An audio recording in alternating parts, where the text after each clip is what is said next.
Hi, I'm Keegan. I've been spending a lot of time studying up on Native American culture, and I got roped into wigwamming completely by accident. I think it's 60 now. 60 times I've either made, repaired, or somehow fudged the rebuilding of one of these things. And well, hey, I've been at it for a while. This is probably the 65th one, but I lost count quite some time. Croton Arboretum wanted me to get rid of as many of the invasive Phragmites grasses as they possibly could, and within reason we pretty much did that without having to dive and crawl through rose bushes and get torn up too bad. And behind us would have been built or covered up with cattail grasses, or they're sort of on the protected side now because of the Phragmites grasses. So we kind of did a little bit of an aberration, just to make good use of something that they did not want here, so we can let the cattails hopefully take over again and reoccupy what should have been theirs in the first place. I brought in the cedar poles and the hickory poles and ash trees from way up further upstate. They're live trees, so I didn't break the 50-mile firewood law there. So I had to take live trees in order for those saplings to be able to make that really, really hard round bend to make the shelter look as good as it does. They have to be healthy live trees. These are some of the tools that we're using today with the kids' programs. They were just chipping their own little stone arrow points. You know, something like this is a project that would take years of practice to make. And it was on, I think, my 4th year of flint knapping that I made this in 1992 or 3. It's all a blur now, I can hardly remember. But I use this when we do fire by friction to make all the notches.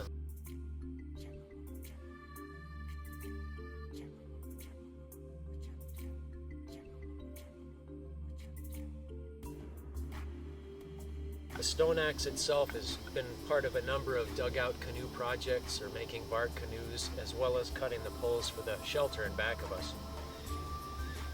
The kids get a chance to see and handle a lot of these tools. This is one of the things I don't pass around, but I have a semi-finished axe head that they can pass around that's not quite as sharp. And another thing is a reproduction of the types of arrows that were used in this area. A 2-feather fletch of turkey feathers, deer ligament sinew, or grizzle, and a little chert point. But one of the neatest things is when we were building the shelter, the Arboretum had cleared this out to be a recent garden. They had not yet really done much planting here, but isolated a few plants they wanted to keep in place. But here in the soil, looking around, we're picking up flint chips. It's like, hey, you know, I'm picking the site of this wigwam. I guess we did okay, because we found somebody else's old wigwam site. Or at least they sat here and camped it for a little while and made some points or something like that. An angled motion, your neighbors just love you after a while of doing this. Yeah, this is a winter project. When it's snowy and you're sitting around the fire and there's not much else to do, and you're irritated by your neighbor doing this, you probably grabbed your own and worked on yours too, so that everybody had a chorus of chipping. But this is stage 1, mostly just flaked. This is stage 2. I try to have things in stages of manufacture, especially when it's something that takes like a whole week to make. So this one's well done. This one's just about finished and ready to be ground into shape. Now, I'm using my grindstone right now as a fire making device, but that sandstone slab with a handful of wet sand is all I need in about 2 hours to take it to this stage here, which is a nice 60-degree angle cutting edge. If I go any sharper than 60, if I wanted to cut myself, or some really, really soft wood, I could get away with having a really, really sharp edge on this for about 5 minutes. But as soon as I get near a knot, or if I start to work wood, or if I swung the angle instead of coming straight in, like leaned it a little, it would knock a chip off of it. So that's why you really never find them any sharper than about a 60-degree angle. Other versions that look just like the Celt are these hollow channeled gouges. And the idea, so I just wait for the right moment to blow on it. It's all set to go. It's like incense. It takes a while to get it going. You can go right at it and just make your fire immediately. But sometimes it goes out because you started too early and you blew all the dust away. It's that hot red dust that makes the fire. But back up to the canoe, and I'll show you the artifacts we found on the site.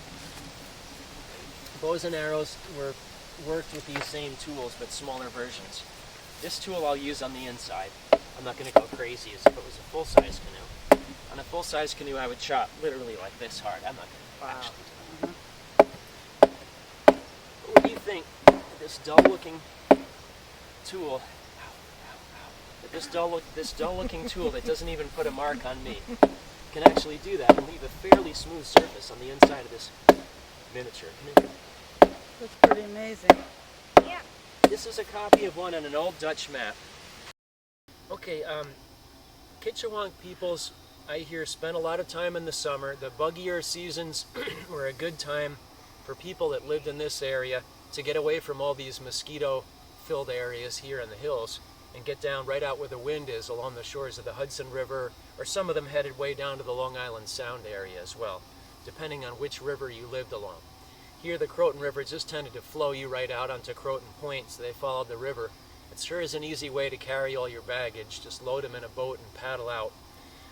If you happen to be living along the Sawmill River or the Bronx River, it's going to take you way down to the Bronx and along the Long Island Sound. But they tended to live in the hills, usually a hill that would block the wind from the north and the west in the wintertime, and often in rock shelters, because the rocks will hold the heat of last night's fire, and it means you don't have to burn as much wood.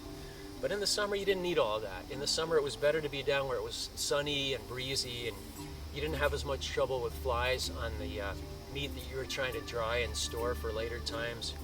And the wind and the sun helped you out a lot that way. But best of all, you had access to oysters and shellfish and lots of fish and eels and fishing. It was a summer of fun at the shore for them mostly. Their shelters were probably not nearly as thick and as tough as this one right here, but probably more of something like just a rain shield, because with enough breeze going through, you didn't have to worry about the mosquitoes as much. But these can be sealed up. This can be closed up. I don't have a door on it right now, just because at this time of year, you probably didn't need it, but in a couple of months you will. In the winter time, they'd be up in the hills, setting more traps, chasing down larger game animals like deer,